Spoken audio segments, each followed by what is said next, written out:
নমস্কার সকল মেরিনার্সকে। মোহনবাগান চ্যানেলের প্রথম ভিডিওয়ে আপনাদের সবাইকে স্বাগতম।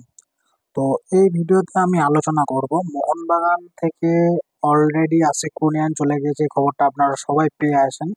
কিন্তু এই আশিক কুনিয়ানের মোহনবাগান ছাড়ার আসল যে কারণ, সেই কারণগুলো নিয়ে এখানে আলোচনা করব। আর থাকবে এর সাথে আব্দুল রবি এবং কিয়ান নার্সারিকে নিয়ে যে একটা রিউমার্স উঠে এসেছে, সেই বিষয়গুলো একটু আপনাদের সামনে ক্লিয়ার করে দেবো। তো প্রথমে শুরু করা যাক আশিক কুনিয়ানকে নিয়ে।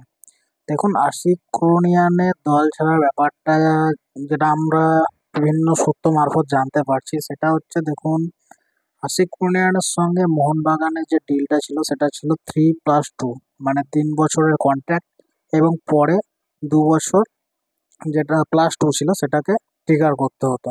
তো আশিক কুনিয়ান অলরেডি কিন্তু 3 বছর মোহনবাগানের যে কন্ট্রাক্ট সেখানে সে খেলে ফেলেছে, এবং এরপর তাকে যে 2 বছরের যে ট্রিগারটা ছিল সেই 2 বছরের ট্রিগারটা কিন্তু মোহনবাগান যথেষ্ট টাইম নিচ্ছিল আশিক কুনিয়ানের থেকে, যে এই কন্ট্রাক্টটা ট্রিগার করতে গেলে কিছু কিছু শর্ত মাঝখানে হয়তো উঠে এসেছিল, সেটা প্লেয়ার সাইডে হতে পারে, আবার ক্লাব সাইডে হতে পারে। যেটুকু আমি জানতে পারছি সেটুকু আপনাদের সামনে বলে রাখি, যে মোহনবাগান কিন্তু আশিক কুনিয়ানকে ছাড়তে চায়নি। কিন্তু আশিক কুনিয়ানের ব্যাপারটা হচ্ছে, আশিক কুনিয়ান কিন্তু এই বছর নিজেকে মোহনবাগানে অনেকটাই আনসেফ ফিল করছিল। তার কারণ হচ্ছে, দেখুন, মোহনবাগানে কিন্তু আশিক কুনিয়ান ফার্স্ট 11-এর প্লেয়ার নয়, সে লিস্টন কোলাসোর সঙ্গে শেয়ার করেই কিন্তু খেলছিল। হ্যাঁ, তো সেই সাথে সাথে এই বছর কিন্তু মোহনবাগান আরও একজন বিদেশিকে সই করাতে চলেছে, যার নাম কিন্তু রবসান রবিনো। সেও কিন্তু লেফট উইং দিয়েই খেলে থাকে। তো আমাদের থেকে আশিক কুনিয়ান হয়তো আরও ভালো মতো বেশি বুঝতে পারছিল যে যেহেতু এখানে লিস্টন হচ্ছে ফার্স্ট 11 প্লেয়ার, সেকেন্ড অপশন বিদেশি হিসাবে রবসান রবিনো আসছে, তাহলে আশিক কুনিয়ান হয়তো থার্ড চয়েস হয়ে যেতে পারে কোচের পার্সপেক্টিভ থেকে। তো সেই জায়গায় দেখলে আশিক কুনিয়ানের মতো প্লেয়ার যে ন্যাশনাল টিমে নিয়মিত খেলছে, সেই প্লেয়ার কি চাইবে যে আমি বেঞ্চে থেকে সারাটা বছর কাটাবো? কারণ এতে করে করে তার কি হবে, সে তো গেম টাইমের অভাব প্রথমত ক্লাবে দেখা যাচ্ছে, তারপরে সে যদি 2 বছরের একটা কন্ট্রাক্ট এক্সটেনশন করে, তাহলে কি হলো, সে 30 এজ পর্যন্ত মোহনবাগান থেকে গেল। তারপর 30 এজের পর তার যে অন্য ক্লাবে যখন মুভ করতে যাবে, তখন কিন্তু তার ফিটনেস ইস্যু থাকতে পারে। এখনকার যা স্যালারি, তখনকার যা স্যালারির কী কন্ডিশনে থাকবে, তখন স্যালারির একটা আনসেফ দিক থাকতে পারে। তো নিজের ফিউচারকে ব্রাইট করতে হলে তাকে একটা বড় কন্ট্যাক্ট করতে হতো, যেটা কিন্তু মোহনবাগান দিতে চায়নি। যেটা কিন্তু দিয়েছে ব্যাঙ্গালোর এফসি, তাকে 4 বছরের কন্ট্যাক্ট দিয়েছে।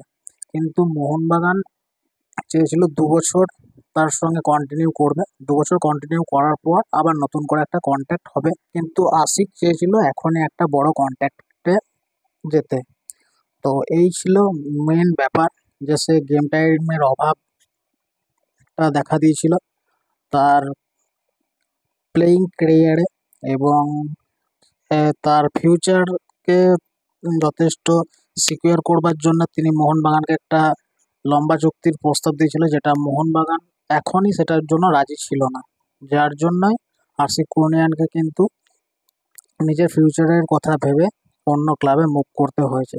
এবার ফ্রি কন্ট্রাক্টের ব্যাপার যদি ভাবেন, তাহলে ফ্রি ট্রান্সফারটা কেন হলো, ফ্রি ট্রান্সফারটা হয়েছিল এই জন্যই, কারণ 3 বছর তার সঙ্গে কন্ট্রাক্ট, এবং +2, মানে 2 বছর যেটা হবে সেটা যদি ট্রিগার করা হয়, তবেই কিন্তু সেটা কন্ট্রাক্টের অধীনে আসবে, না হলে কিন্তু সেটা মিউচুয়ালি কন্ট্রাক্ট টার্মিনেশনের মতন হয়ে সে ফ্রি প্লেয়ার হয়ে অন্য ক্লাবে সই করতে পারে।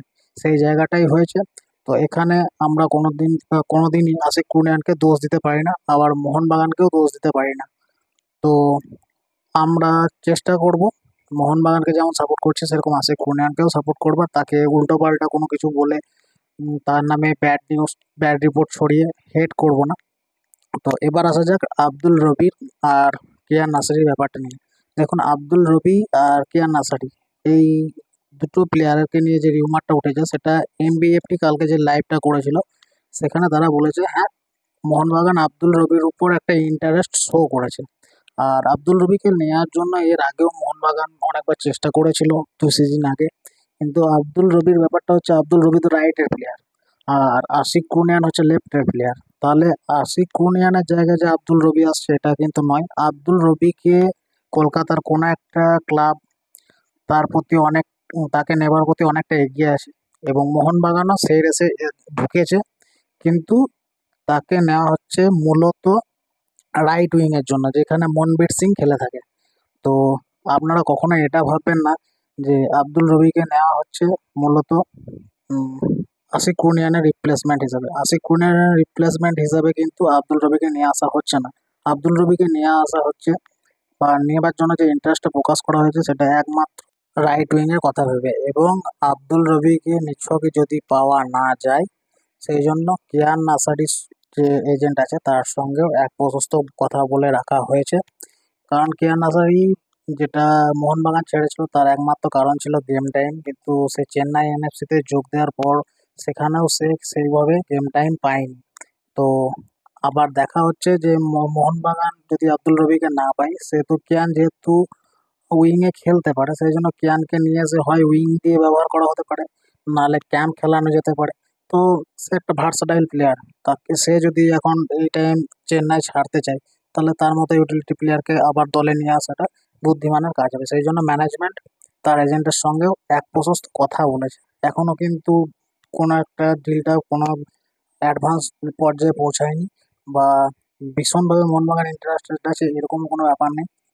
আর আপনাদের একটা কথা বলে রাখি, যেটা মোহনবাগান ম্যানেজমেন্টের প্ল্যানিং, যে লিস্টন কোলাসো, রবসন রবিনহো এর পরেও যদি কোনো ব্যাকআপ অপশন ওখানে লেগে থাকে তাহলে লেফট উইং দিয়ে সালাউদ্দিন আদনানকেও কিন্তু মোহনবাগান তাদের চিন্তাধারায় রাখছে।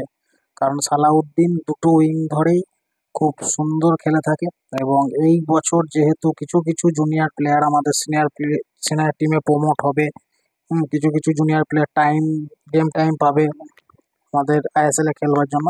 তো সেই জন্য কোচের চিন্তা ভাবনায় সালাউদ্দিন আদনান আছেন এবং সালাউদ্দিন আদনানকে সম্ভবত আশিক কুনিয়ানের ব্যাকআপ হিসেবেই মোহনবাগান আইএসএল এ ইউজ করবে। তো আশিক কুনিয়ান চলে যাওয়াটা সত্যি একটা ধাক্কার ব্যাপার। তবে আমরা তো প্লেয়ারের সাপোর্টার নই, আমরা ক্লাবের সাপোর্টার। তো সকল ম্যানেজার্সকে একটাই অনুরোধ করবো, মোহনবাগানের ম্যানেজমেন্টের পাশে থাকুন, তাদেরকে ভরসা রাখুন, তারা অবশ্যই আবার ভালো কিছু প্ল্যানিং করবে। তো এই ভিডিওটা এই পর্যন্তই, সমস্ত নিউজটাই আমি আপনাদেরকে শুনিয়ে দিলাম। ভিডিওটা ভালো লাগলে লাইক, শেয়ার এবং চ্যানেলে নতুন হয়ে থাকলে চ্যানেলটা অবশ্যই সাবস্ক্রাইব করে আমাদের পাশে থাকবেন।